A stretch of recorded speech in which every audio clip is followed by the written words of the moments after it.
what do you think Star Wars, skinny jeans, Billie Eilish, Dan Brown books, Teslas, and fusion food all have in common?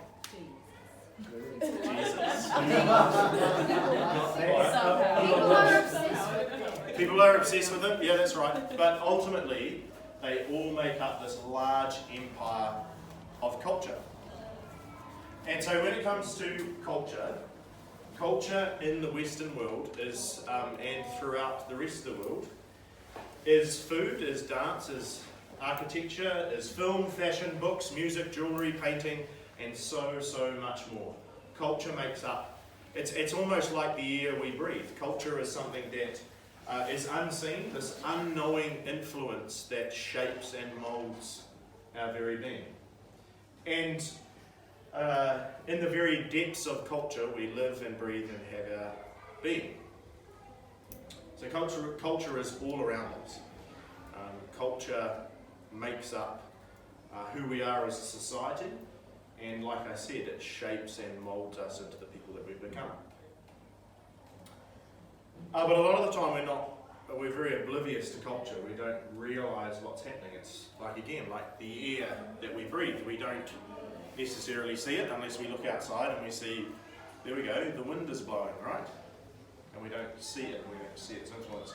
The grid that we kind of usually have for culture goes like this in the church. If it's sex, drugs, rock and roll, magic, apart from Lord of the Rings and Narnia, if it's something created by an atheist, all those things are evil, right? And that's the very small grid that we assess culture through. And it's through this negative lens.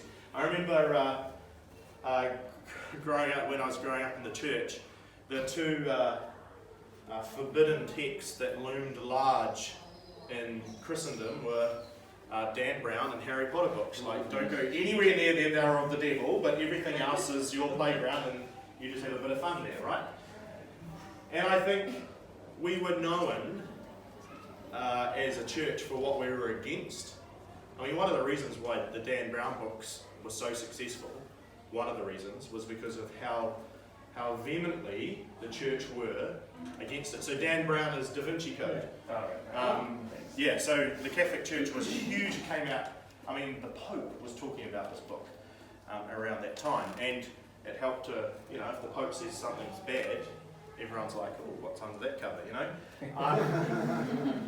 So we were known for so many years about what we were against, and now what we do is the pendulum has swung so far the other way. The pendulum has swung so far to the point that we just don't even think about the culture that we consume. We just sit back and we become cultural gluttons. We just consume without even thinking about it. And so instead of gorging ourselves, I think we need to sit back, and with a clear gospel grid, we need to begin to evaluate culture. Yes, sir. When you said we, yes, the royal. Does that include parents? Because I think parents are still quite worried about them. Yep. And I think that parents generally are worried through a very small grid. So we'll look at something like, let's say, with Harry Potter, right? And some parents will go, well, the magic makes it all bad, right? But I would say that, number one, it's an allegory. So it's not actually meant to live, it's not actually in a real universe. So it's as much as an allegory as Narnia or Lord of the Rings. So in my mind, the bigger problem with Harry Potter is the disobedience that they have for authority. Because what do they say in the scripture about the disobedience? It's like witchcraft, right? So I would have more of a problem with the disobedience than I would personally with the magic and the witchcraft. Because I think we just have this very small grid. If it's magic, if it's sex, if it's drugs, we just have, we have a very small grid, and I think the gospel actually provides a far bigger grid that we need to have, and I'll explore that as we go. So today we're going to look at how to develop that gospel grid. We're going to experiment, so that's what the TV's for, the whiteboard. We're going to experiment with a gospel grid. And finally, we're going to discover our call of what it is to be cultural curators. Like I said, I think our grid has been, in the church, has been the royal, using the royal we, is a very small grid. it's around the sex, drugs, rock and roll, anything by an atheist, anything magic that's not Narnia or Lord of the Rings. Which weirds me out a bit because Gandalf's a wizard, so... He's a good wizard. Yeah, he's a good wizard. Yeah, that's how, we try and get around it. And it was written by a Catholic, you know, so it's got to be good. Even though J.K. Rowling is an Anglican. Anyway. You see what I mean? We get into so much trouble because we go, well, J.R. Tolkien was a Catholic and he led C.S. Lewis to... Hello.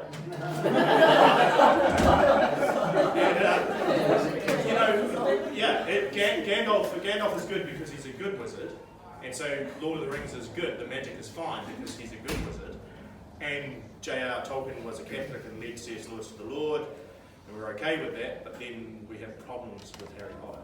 But I'm not just going to bang on about Harry Potter and Lord of the Rings, we just get tied up in knots.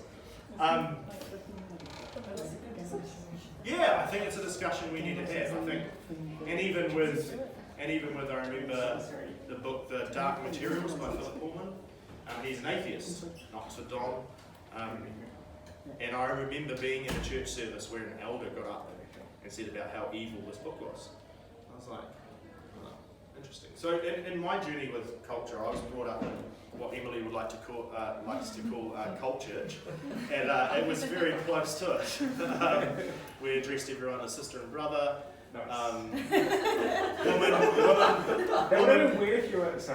Woman pretty much wore, and there's nothing wrong with doing that, but it was just, it was very,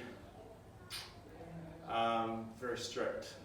And so I actually gave up movies and TV for like 6 years. I didn't watch anything.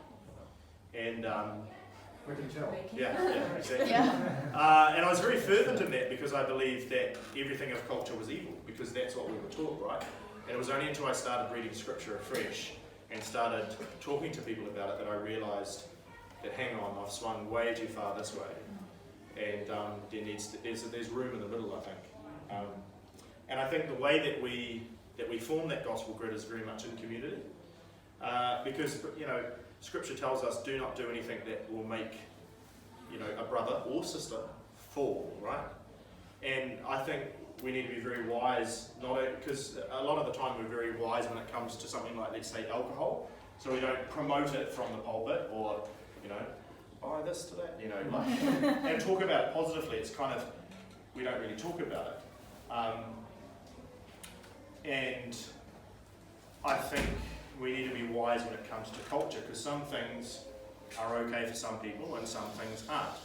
There's some in that corner which is quite clearly bad, but I think it is quite a personal thing, right? So we need to form this gospel grid to look at culture in community, I think. And we need to go far beyond the small grid that we generally have, which, like I said, is the sex, drugs, rock and roll, etc. We need to form a grid. What does the gospel say about community? What does good community look like in the light of Scripture? What does good relationships look like in the light of Scripture? What does that look like? What does money and wealth look like according to the gospel, according to Scripture? What's the good things that God has to say about that? What's the good thing that, what is the thing that God has to say about the way we talk, the way, gossip or encouraging words? What does the gospel say about that? And when we look at what I would call a cultural artifact, what does the gospel say about that? So I'll give a few examples.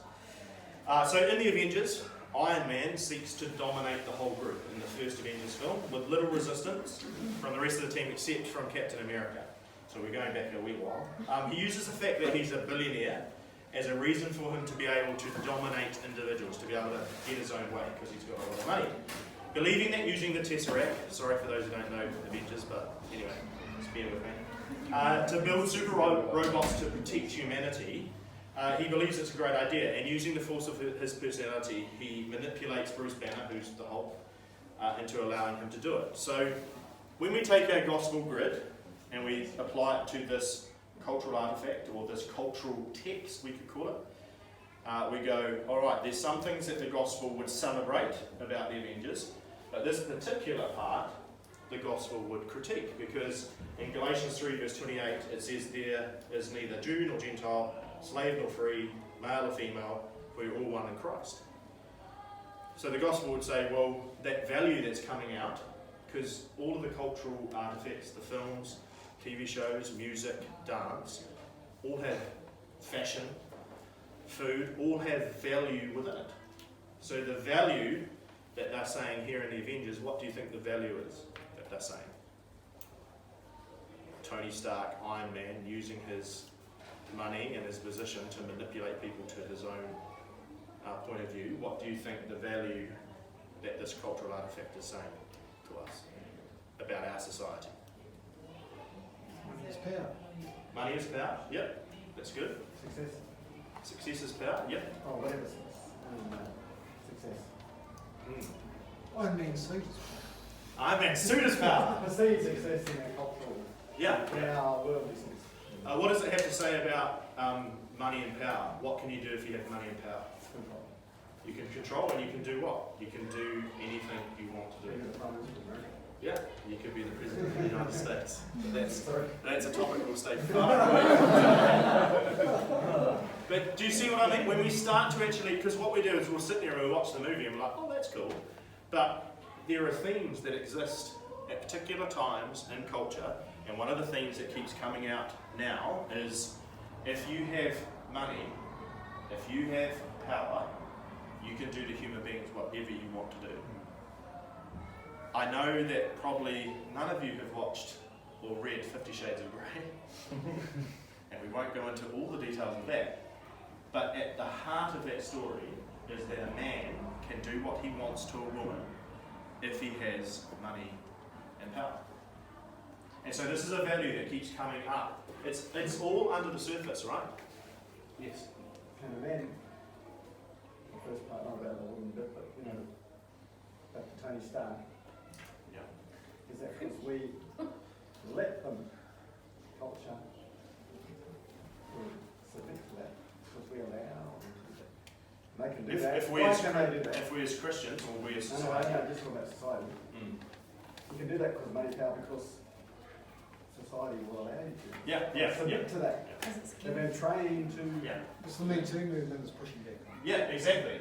And which is a very, at its heart, is a very Christian value of that everybody's equal and everybody should be treated the same. So the Me Too movement that's pushing back against that is at its core, and I mean there's stuff that the gospel would critique again, but the central theme that the gospel would celebrate is everybody is equal and women should be treated the same as men are treated, right?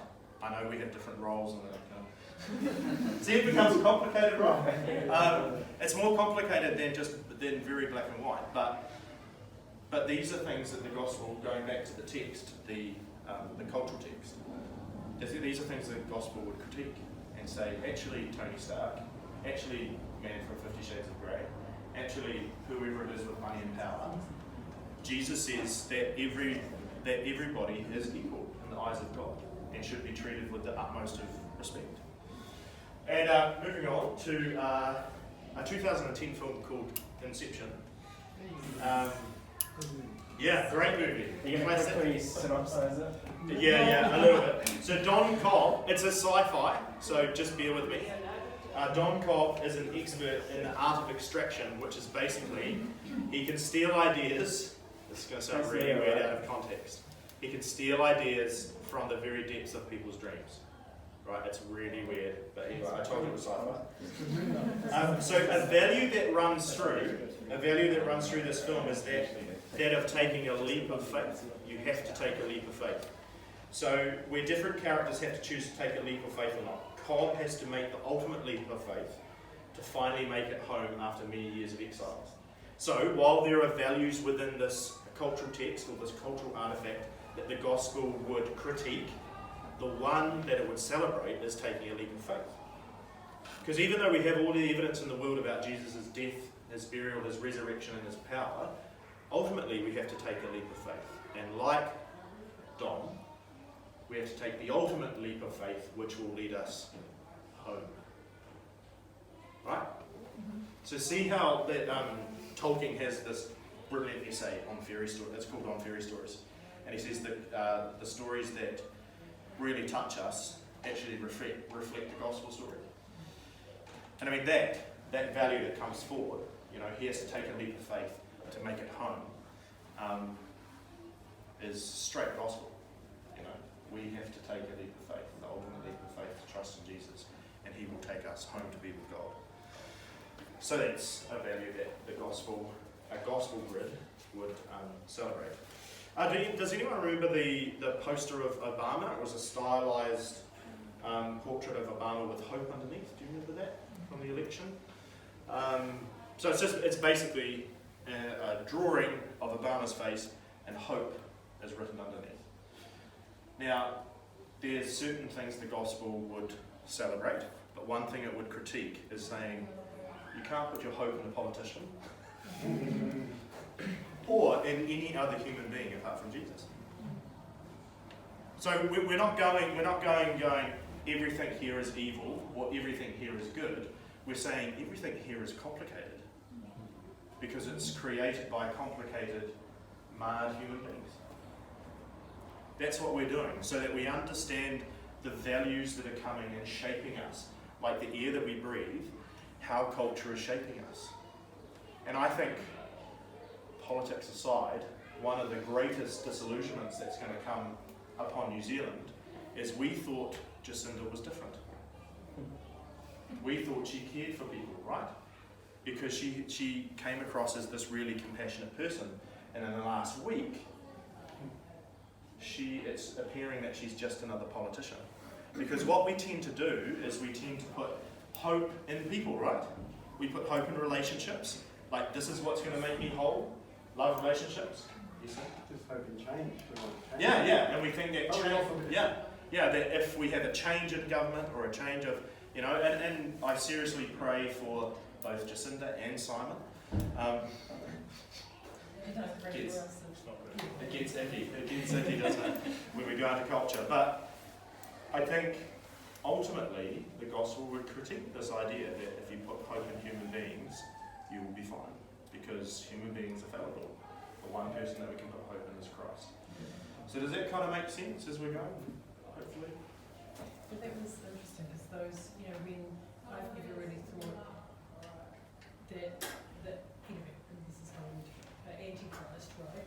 And I've never really thought, how can one be sucked into thinking that? But when Obama was doing his, becoming the president, I thought, I can see how people can be sucked in to believing in someone who would stand against Christ. Because maybe it's a bit naive, but I sort of thought, oh no, I just don't think people would. But you can see, subtle things like putting this picture with a big hope, when people are looking for hope, and then if you're not finding it in the church for one reason or another, you can see how that can, and that's culture, that's...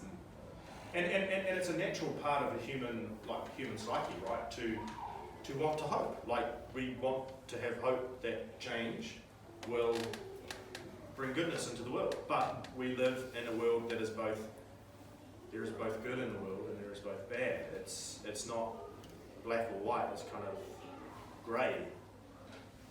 But Jesus is the one that brings colour to the world, and him through us, we bring colour to the world. So what we're going to do now is we're going to do an activity. I'm going to show you a trailer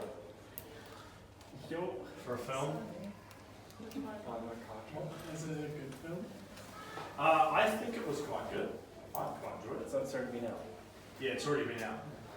It's just gone. So do people know the basic story of Beauty and the Beast? The basic story? Right.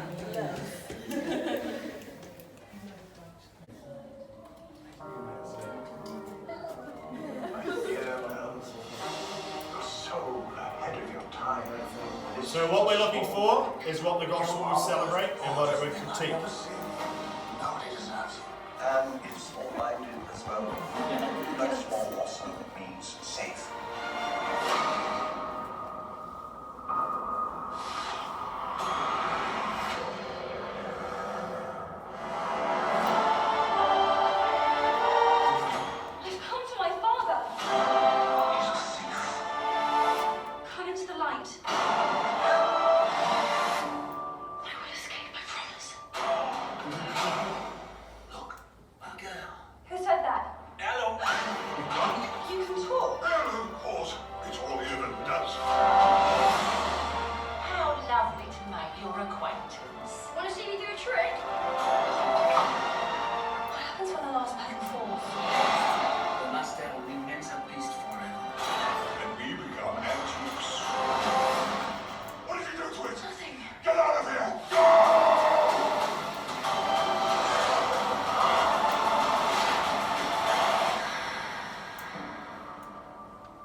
to love.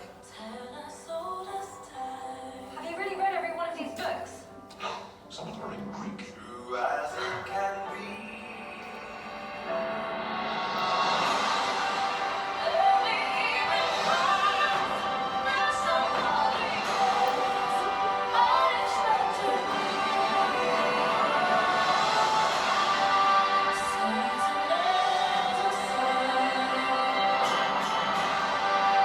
Rising in the east.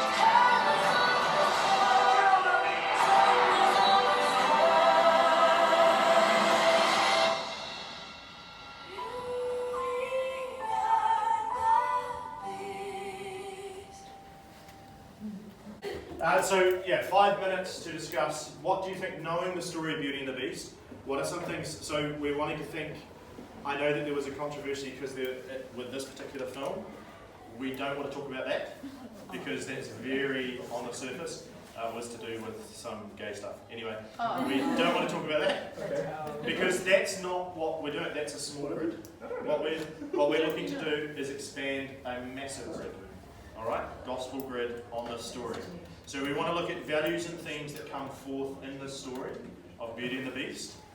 Some things that the gospel would celebrate. So what are some good things that are coming through? Think about the story of Scripture.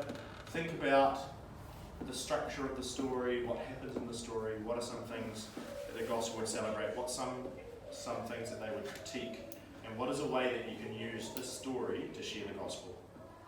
5 minutes.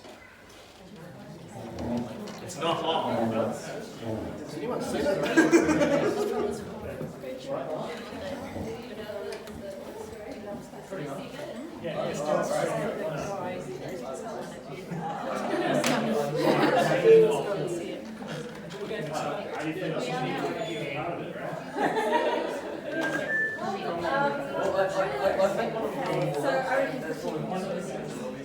Well, but one of the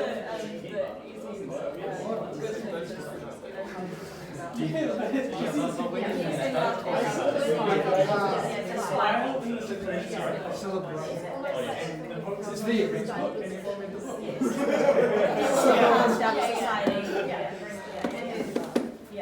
I can tell things about spiritual, I just can't see. I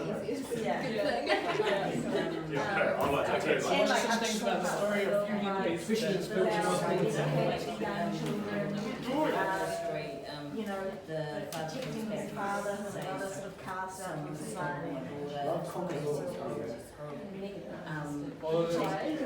You could see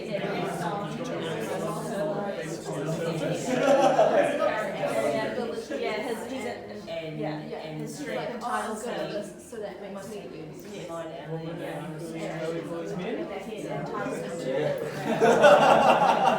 a joke!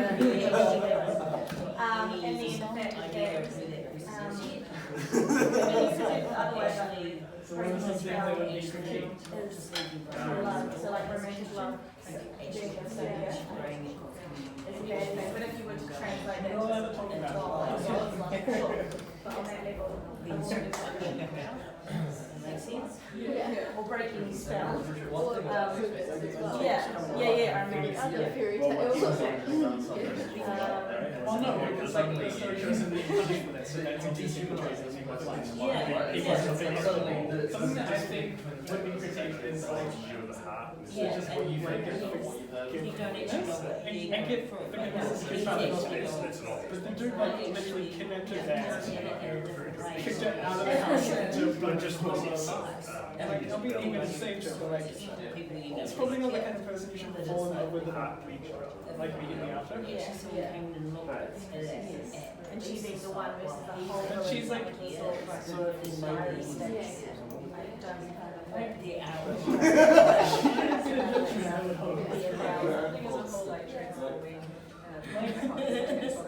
yeah, I don't know, the whole kind of like, it makes no sense now that would be supported or critiqued by the Bible. Or like as soon as she was being treated the way she should be treated from the get-go by anyone, she's like, yeah, this person I want to Because like he treated her like crap when she showed up. Gaston treated her like crap.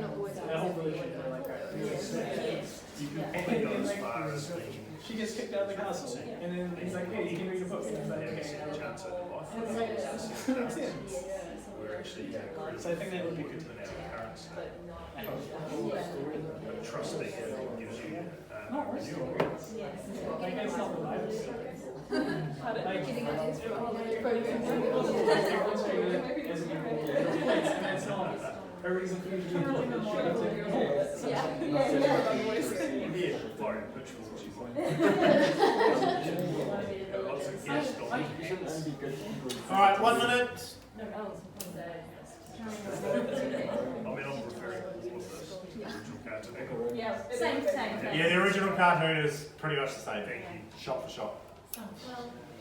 Almost. Trying to remember what else. Except stuff in All the extra stuff. the whole bunch. Because Emma Watson doesn't sing it all. Emma Watson also doesn't play well in the first one. It's so just. Villages. You just get out your pitchfork.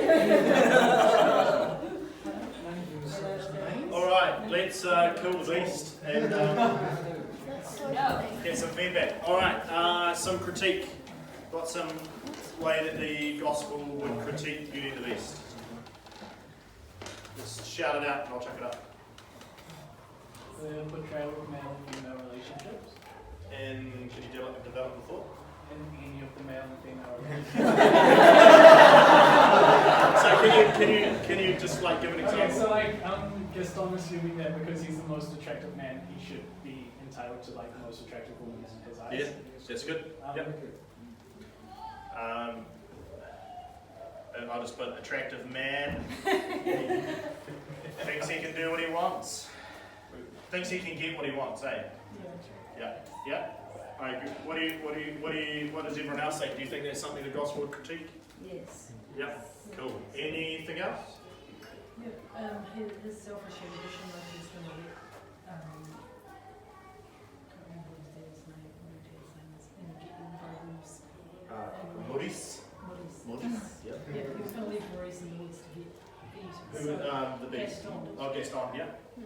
Yeah. So Gaston. Selfish. Yeah.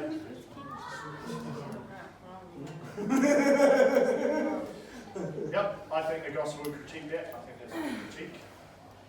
Yes. Any more critiques? The dehumanization of the beast and the religion eyes. Yes.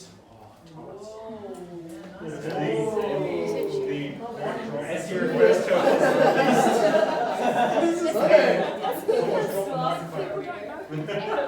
And is it because of the way that he looks? Is it? Well, it's both the way that he looks, but it's also like you could entirely ignore the fact that obviously he looks like a beast. You know, often people when they hear word of mouth, someone's done this thing, they go, "Oh, that's horrible." Suddenly, there's that lack of there's that disconnect between the fact that this is a person and this is your opinion of them. Yeah. So a bit of gossip as well. And the consequences of sin, like the beast, the prince, wouldn't give mercy to the enchantress and everything, so consequences would. Yeah, so he got consequences because he didn't. So that'd be a celebration. Like the gospel would say. It's kind of a crossover. Yeah. So they try to in a way. Yeah. So consequences of sin. So he didn't. Yeah. Not showing. Then he can work his way out. Yeah, which would be a what?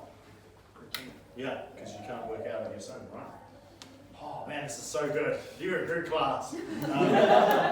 Oh man, you get it. It feels like you're getting what I'm trying to get you to build, like this grid. Yep. It's so good. Secret celebration.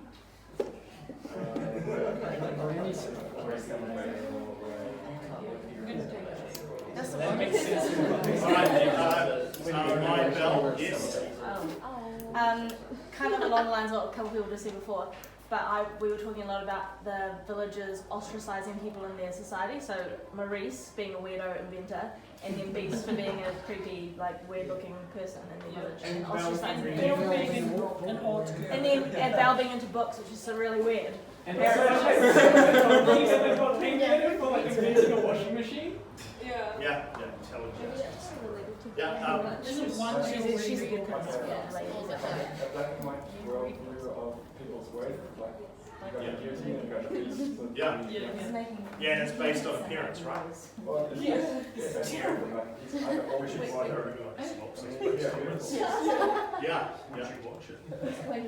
they probably wouldn't. Yeah, that's true. It's not wrong. It's really beautiful.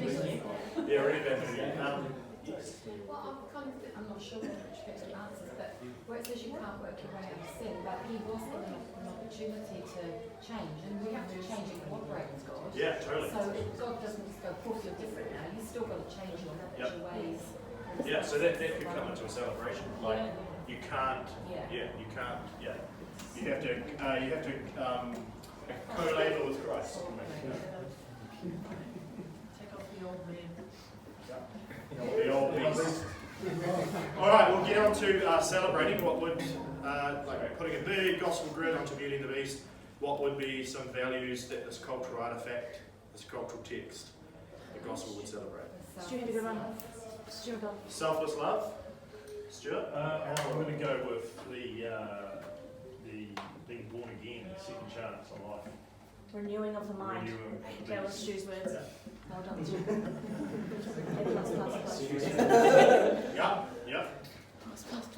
There was a few. There's a few other hands went up. Some more celebrations. Yeah, Zoe. Learning how to love other people again. Trust issues. Yep.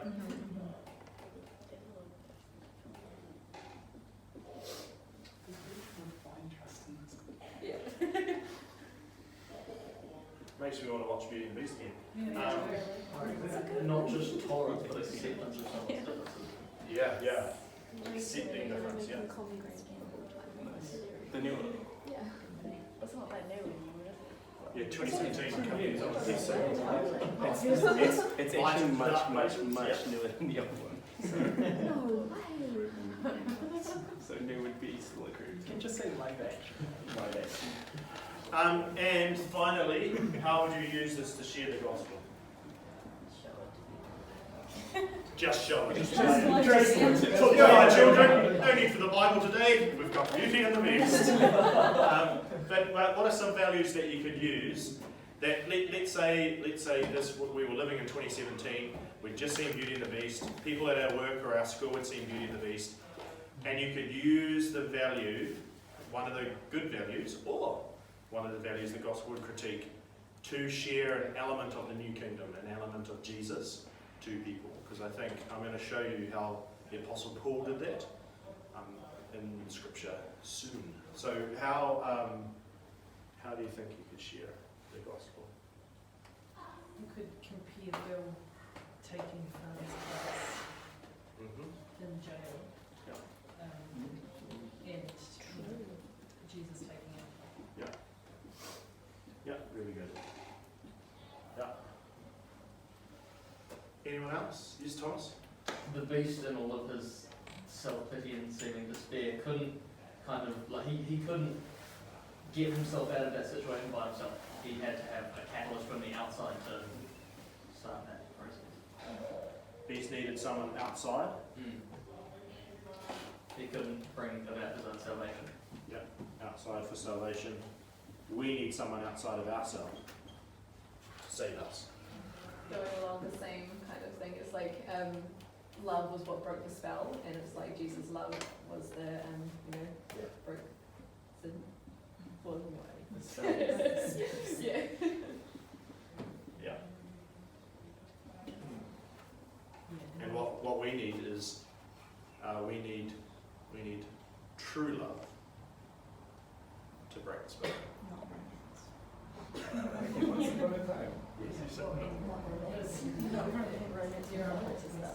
True love. Yeah. Break the curse. Once upon a time. Yeah, even though there's consequence, sin has consequence. but Jesus made a way. Yes. And finally, from me, because I realise that time is tripping on. Oh yes. One more. Is that even though they feared the beast, there were actually wolves which were even more dangerous. That's like the enemy. That's like this. Yeah. I think the beast was more dangerous. It was just the fact that there was numbers in the wolves. Yeah. It's semantics. It's too deep. So, the last comment I'd make on sharing the gospel is that what happens when true love's kiss happens just as the beast is dying. He's transformed. He's transformed from a beast to a handsome prince. And he was healed as well, right? And he was healed. And so what Christ, we have this longing. We have this longing. The reason why Beauty and the Beast has gone from a French tale all the way into Disney, all the way into our culture, and has seeped into our culture, because deep down we know that we need true love too. We know that there are parts of our heart that are like the beasts, and we need true love, not romance. We need true love to break the spell to make us beautiful. And that's, yeah. Thank you, William. So in Acts chapter 17, we've just experimented with creating a gospel grid, and man, it's so good that all of you have kind of picked that up. That's really good. So we need that to understand the values that are coming to us through our culture, right? So no culture is, back in the days, people who were pioneering, people who were, conquering the new world, would just say that all native culture was evil because it wasn't white culture. And that's incorrect. Culture out there is not all evil. God is working all things through Christ for good, and He is redeeming all things, not just human beings, but all of creation, which includes culture, back to Himself. And so we need to understand what is shaping us. We need to understand the cultural air that we breathe, and what the gospel would celebrate and what it would critique. And so in how we get that balance in our life, through reading scripture and the way that we bring up our kids and stuff like that, is to redress that balance of the culture that's hitting us. But we can also use these to share the gospel. So in Acts 17, Paul is at Mars Hill, and this is a council, an Athenian council, and he's declaring the gospel. In Acts chapter 17, verses 26 to 28, we read, this is Paul speaking to this council, which is, the Athenian council was the central place of which culture happened in that world. And Paul says, from one man he made all nations, talking about Jesus, that they should inhabit the whole earth, and he marked out their appointed times in history and the boundaries of their lands. God did this so that they would seek him and perhaps reach out for him and find him, though he is not far from any one of us. For in him we live and move and have our being. As some of your poets have said, we are his offspring. So here the Apostle Paul is using well-known phrases from that culture to share the gospel. Because when he says, for in him we live and move and have our being, that was a famous quote from a poet of the day. So here is secular culture in Scripture. Paul was using it to communicate the gospel, so that people could understand it. He was learning the language of the people to be able to preach and share the gospel. And so what we have to do is get that gospel grid, understand what we are consuming, and use those values, those good values that the gospel will celebrate, and even some things that they would critique, and share the good news of Jesus. And it's not just sharing, when this is the way that you escape hell. It's gospel values around community, around right relationship, about respect for the other. What does Jesus say about the way that we should look after the environment? What does Jesus say? And so we have to discover this in using the people's language that we're amongst share the gospel. And finally, I'll just speed through this a bit. In the beginning, in Genesis, a lot of people have Bibles that go from Genesis 3, so they end with they begin in the fall, and some people have Bibles that end just near the end of Revelation and end with judgment. But God wants us to have all of Scripture, which begins in a garden and ends in a city. So when God creates, God says it is, what does he say? He creates. It is good. So all through creation, he says, it is good, it is good, it is good, it is good, it is good. And then his image bearers, both male and female, he created them, come into the world. What does he say? It is very good. And the reason why I often thought about this was the biggest question I had when I was 7 years old. Oh, does God look like me with kind of sticky out ears and white, and is he just a boy? I couldn't quite figure it out. And I think I figured it out. Image bearing means that we're created in the image of the Creator. We're created to create. That's the image we're being created in. And so when he sees when he sees humanity in the world, he's like, there's my creation. My little creators are going out. And then it says in Genesis 1 and 2 that they are to go out into the earth and to till it, to cultivate the land, and they're to go out into all the earth. So when they go out into all the earth, what happens? Geographical factors, whether you're in a jungle or you're in a desert, whether you are in farmland or you're living by the sea, that shapes the way those people would have culture.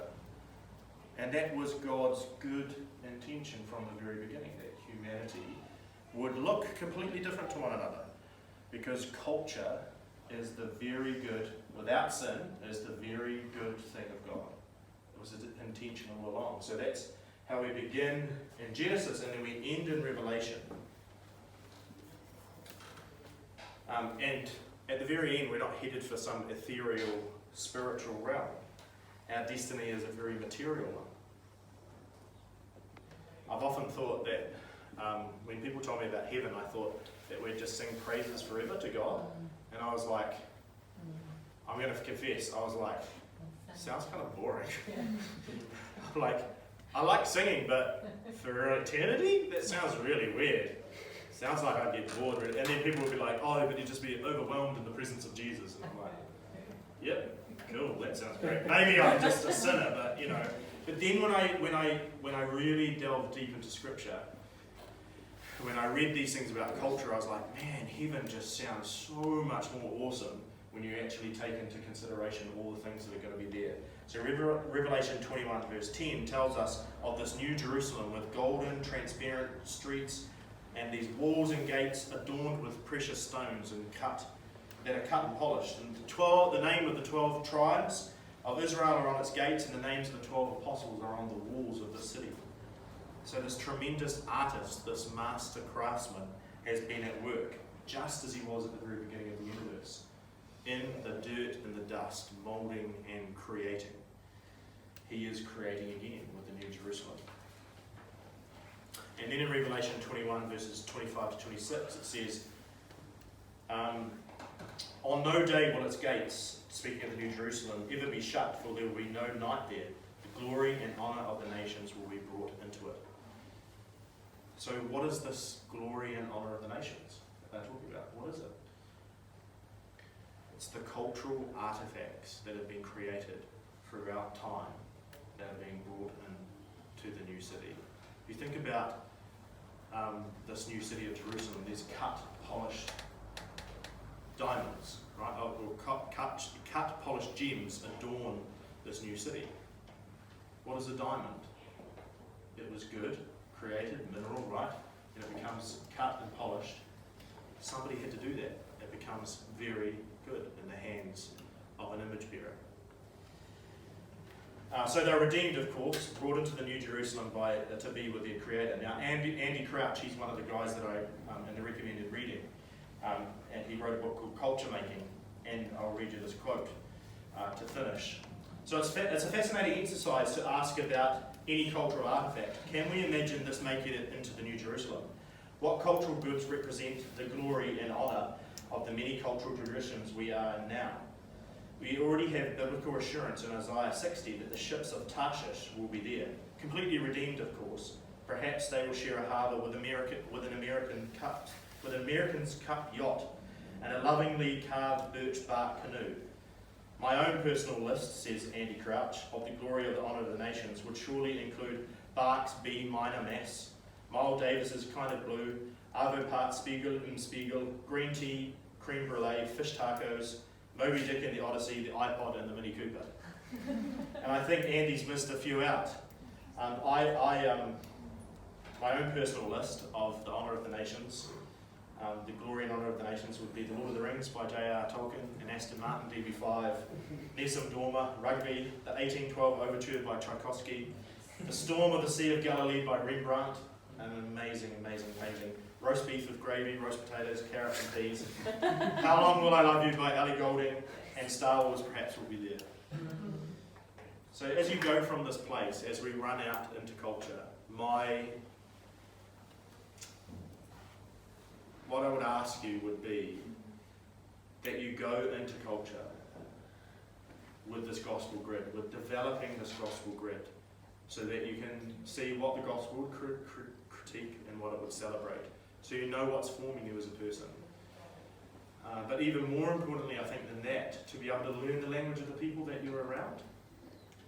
Because even your workplace, even your schooling, even your university, even your home, your street, all has a different culture and all has different values and things that people celebrate and things that they critique. Learn that language well so that you can communicate Jesus to people.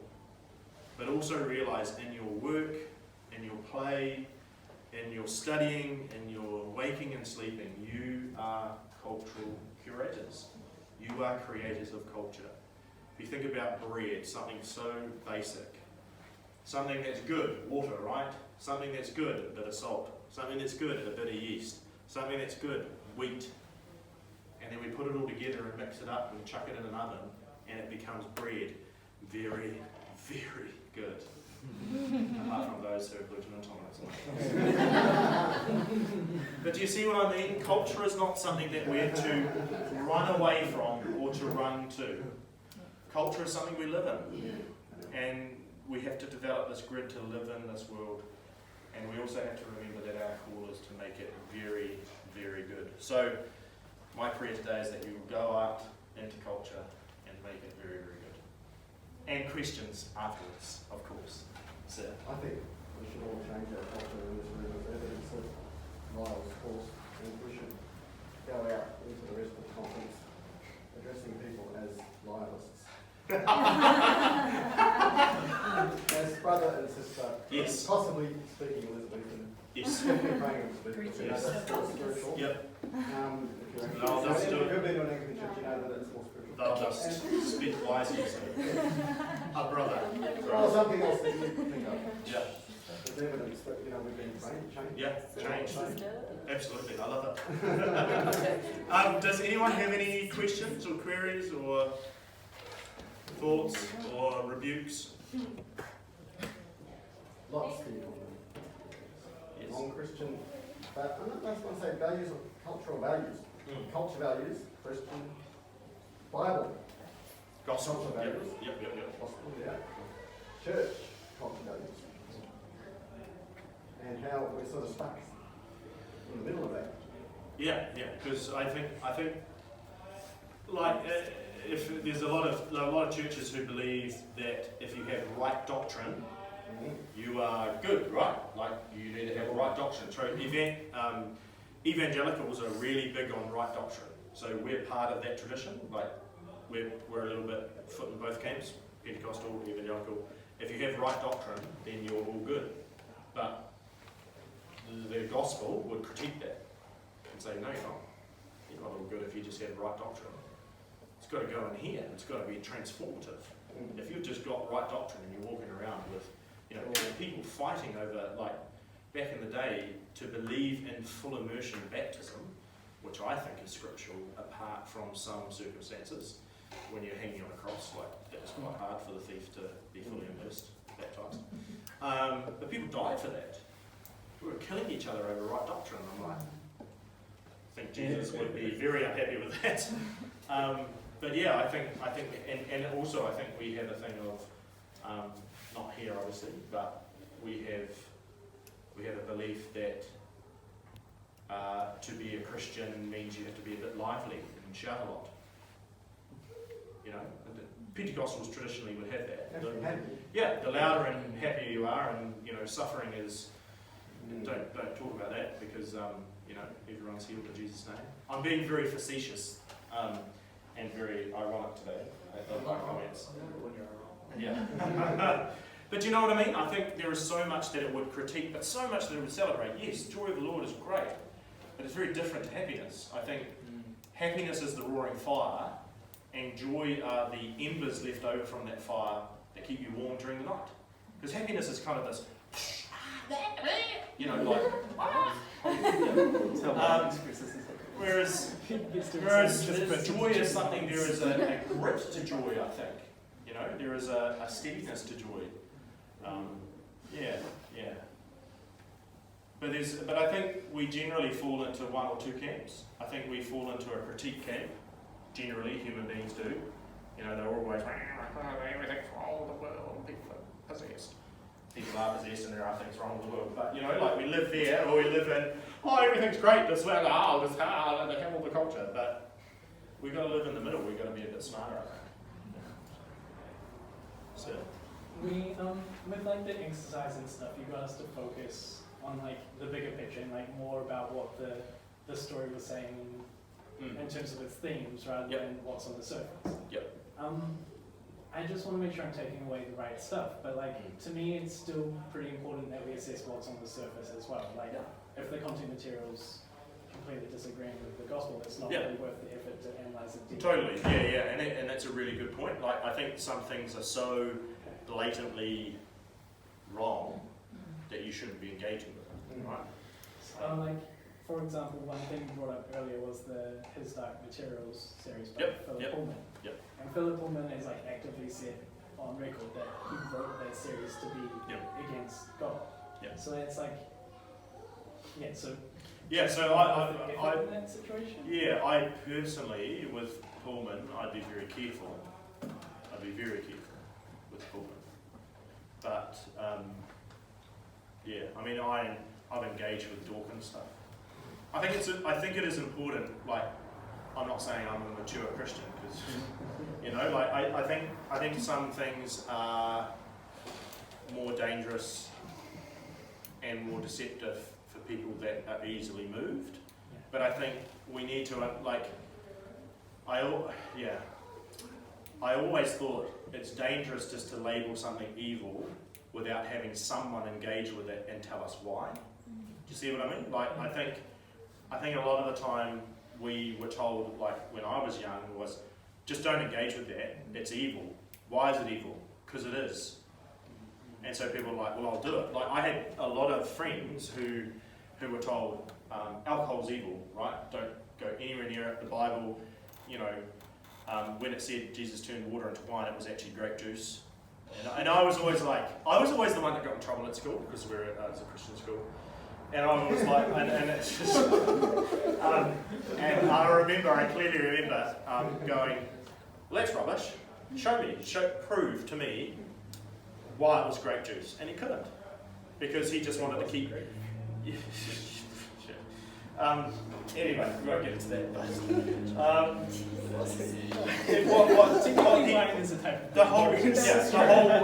Non-alcoholic. Very much so. The whole reason why they had that idea was because they wanted to keep people away from alcohol. And I understand it. I completely understand it because alcohol for some people is a huge trip up, right? But I think we needed more than just don't go near it. And I think that's what we do need. We need, like, if we feel like we ourselves can't go near it, I think, and somebody comes to us and goes, so let's take the Philip Pullman books for as an example. Someone goes, so why are people saying that these books are wrong?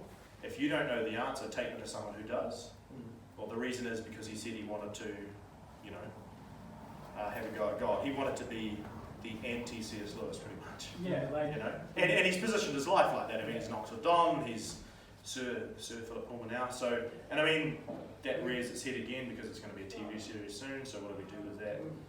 Yeah, so it's going to be a BBC HBO series. So, what do we do with that? And I think we need to have good people that we can trust and go to and go, well, it's not just he's against God, but all these things that, you know, the way he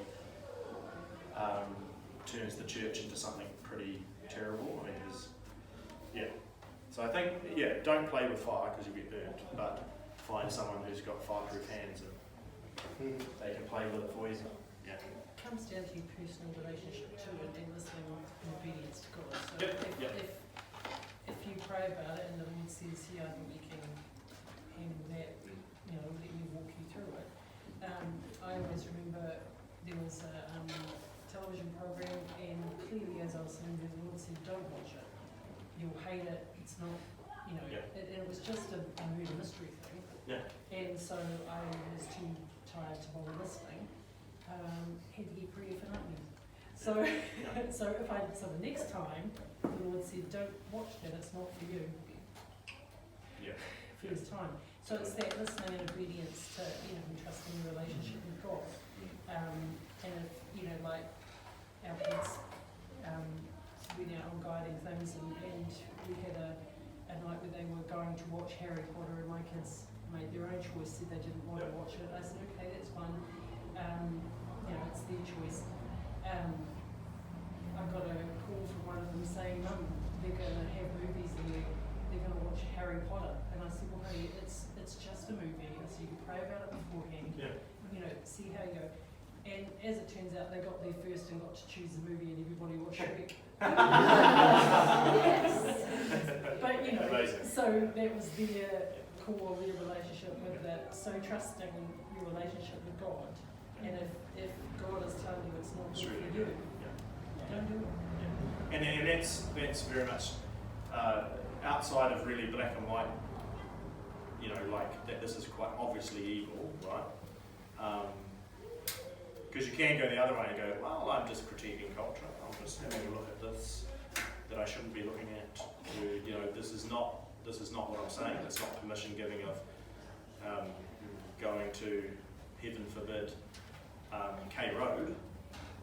I just want to experience some of the nightlife culture in Auckland and participating in certain activities that K Road offer. No, that's not what I'm saying. You know, like. Not that you're going to do that, Josh. I'm not saying you're going to do that. I told you not to participate in the activities, Jesse. But you know what I mean? Like, because we can take, what's the time? 3:20. Oh yeah, we could be here for another hour, it's fine. But yeah, if you have any more questions, please come to me. Yes. But, yes? Zoe? Yeah. Well, as my father always says, he's ingrained into my brain, well actually branded into my brain. Garbage in, garbage out. Yep. Yes. Yep. So even if you're assessing the gospel aspects of a film or a TV show or whatever, you can still pick up traits of the films or whatnot, of whatever you're consuming. And even if it's unwanted, you can still pick it up because whatever you hang around with, that'll become your life. So that's the reason. Yep, that's a very good point. Good question. Very wise man. That's a question, sorry. But it's true. And that's the whole, that was kind of the whole point. Like, culture is shaping you whether you realise it or not, and we need to start realising it. That's why they call it programming. Yeah. And that's why we also need Christians in culture bringing gospel values. Like, you know, Who Films, who did the Buzz and Poppy? You know Buzz and Poppy? Buzz and Poppy? They were employed by the Chinese government to bring Christian values in Who. Well, they didn't even really know that it was Christian values. It was good Western values. They were employed by the Chinese government to produce Buzz and Poppy films, TV shows, which were all gospel values. in these cartoons, and they've got a movie coming up called Mosley soon. So Buzz and Poppy. They're like little green. They're hoo-hoo grubs. Yeah, I remember them when I was thinking of the Lizzie Bee toy for some reason. Talk a bit It's about like, I had no idea. Oh, yeah, okay. I was like, surely. Yeah, I think we've moved so far away from holiness movement. Oh, yeah, those Because it became legalistic, and that's what I was very much part of a holiness movement, which was, you know, stay away from the world, all that kind of stuff. And I think we've swung so far over there, and we need to come back in the middle. All right, everyone. God bless. Thank